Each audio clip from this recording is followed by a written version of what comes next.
aussi sur le plan. Allez à l'Alpe d'Huez pour le Congrès national des maires ruraux et on est tombé sur un maire de la Savoie qu'on connaît bien, Édouard Meunier, maire de Caige, petite commune du Beaufortin, monsieur le maire. Combien d'habitants? 900 habitants. Je suis aussi trésorier des maires ruraux de Savoie. Voilà. Et on est venu une délégation de la Savoie pour faire porter la voix de la Savoie, ce magnifique congrès national qui a choisi le magnifique de montagne. L'Alpe d'Huez. Alors, monsieur le maire, c'est quoi votre attente d'un tel congrès concrètement?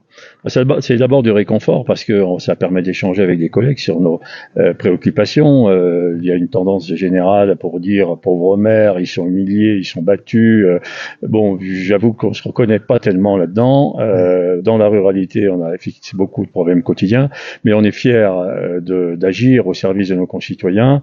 On voit que le travail d'un maire, il peut être énorme, non pas en quantité bien sûr, mais c'est surtout en résultat.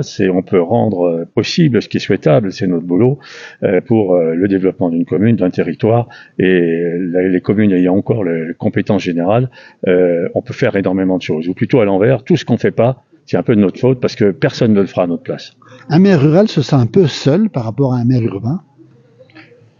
Alors, le maire urbain, il a le grand avantage, c'est d'être entouré d'une série de services qui répondent à toutes. Oui. Ce matin, le président de l'Enquête de la région a dénoncé les avalanches, comme le président Fournier, notre président national, des avalanches administratives de normes.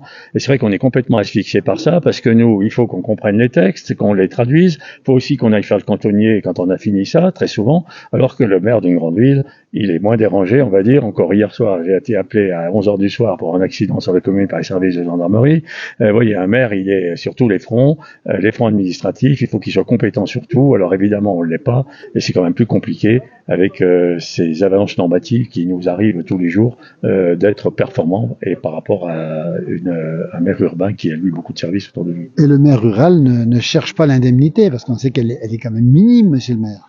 Oui, mais moi, mes yeux, elle est suffisante. J'ai eu tout un débat récemment, initié par le gouvernement d'ailleurs, pour revaloriser les indemnités des maires. Au passage, d'ailleurs, le projet de loi ne concernait que les maires de plus de 3500 habitants, c'est-à-dire ce qui exclut 92% des communes, puisque les communes rurales, par définition, c'est les communes de moins de 3500 habitants. Alors, ces gens-là, des communes plus importantes, ont souvent aussi d'autres mandats, comme conseillers départementaux, vice-président de la communauté de communes, etc. Et j'estime, à mon point de vue, que lorsqu'on gagne 4 000, 5 000, 6 000 euros par mois, ces indemnités sont suffisantes. Un maire rural, c'est moins de 1 000 euros. La plupart des maires ne prennent pas tous ceux auxquels ils ont droit, par souci d'économie budgétaire, et puis aussi peut-être pour donner plus aux adjoints, parce que je trouve à titre personnel qu'il y a beaucoup trop d'écart entre l'indemnité de maire et l'indemnité d'adjoint. Un maire a besoin d'une équipe autour de lui, et les indemnités d'adjoint, à mon avis, sont trop limitées. À Caige, c'est quoi votre souci numéro 1 en tant que maire de Caige? Concernant la ruralité, c'est quoi? Les services, vous avez la poste, vous avez... Il y en a, enfin, des soucis, bon, on est là pour les gérer.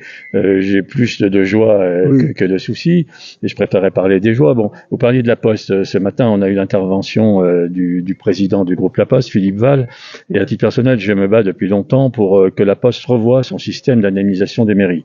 Je pense que les mairies sont l'échelon de proximité dont la France a besoin, et la volonté de La Poste, c'est de développer ce qu'ils appellent l'agence postale communale, parce que les bureaux de poste ont beaucoup de mal à être maintenus, il y a de moins en moins de monde, moins il y a de monde, moins ils ouvrent, moins il y a de monde, et donc les mairies, elles sont là pour longtemps, et il faut qu'elles ouvrent le plus possible. Nous, on a ouvert 6 jours par semaine, on a ouvert 40 heures par semaine, on offre un service de la poste important, la moitié des gens qui viennent chez nous le font pour des opérations postales, et donc on a multiplié par 3 le chiffre de la poste, qui a divisé par 6 le coût de la présence postale sur notre commune, puisqu'on reçoit seulement 1 280 euros par mois actuellement, alors que ça nous coûte 3 000. Et donc, je demande depuis longtemps au groupe La Poste de revoir son système d'indemnisation pour pas donner la même chose à tout le monde, ce qui me paraît complètement débile, et donner moins, à la limite, à ceux qui n'ouvrent que 2 ou 3 jours par semaine, et donner plus à ceux qui augmentent le chiffre d'affaires, qui sont ouverts, et que ça colle plus à la réalité. Parce que c'est comme ça que le groupe La Poste aidera les communes, et puis on développera, je crois que l'avenir est effectivement à développer le plus possible les agences postale communale dans les mairies, on est là pour ça. Demain, les mairies, à mon avis, vendront aussi des billets pour la SNCF, seront l'interlocuteur pour de la DGFiP qui a fermé ses perceptions dans beaucoup de cantons. On est là, on est au service on est au service du public, on est le personnel habitué à être polyvalent, et donc je pense qu'on pourra apporter beaucoup encore dans le service public. Édouard Meunier, en 2026, vous serez un nouveau candidat? Non, je pense que c'est mon deuxième et dernier mandat, je l'ai toujours dit. J'ai été réélu sans aucun problème entre le premier et le deuxième mandat, ça m'a fait plaisir. On a même pour la première fois même pas eu de liste concurrente. Je dis en boutade, c'est parce qu'on n'a pas fait cette bêtise pour mériter une opposition. Mais surtout, c'est quand même usant. Je passe 40 à 50 heures par semaine au service de la mairie, mais c'est surtout 100% de mon cerveau qui est occupé.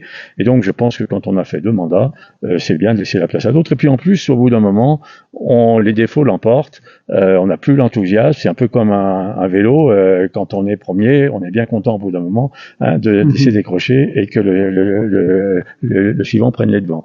Je pense que après il y a des défauts, on dit c'est ma mairie, c'est mon conseil départemental, il faut éviter ça. Et puis si on avait inscrit dans la loi le fait d'ailleurs que pour tous les mandats d'élus, qu'ils soient nationaux, régionaux, départementaux ou pour les mairies, pas plus de 2 mandats, un premier pour faire, un deuxième pour parfaire, et ensuite on laisse la place. Je pense que ça aurait rajeuni considérablement la vie politique qui en a bien besoin. Merci Édouard Meunier, le maire de la belle commune de Caix. Merci, puis à bientôt, on vous retrouvera sur le petit village prochainement. Merci beaucoup, monsieur le maire. Merci Philippe, et merci cher ami. Merci.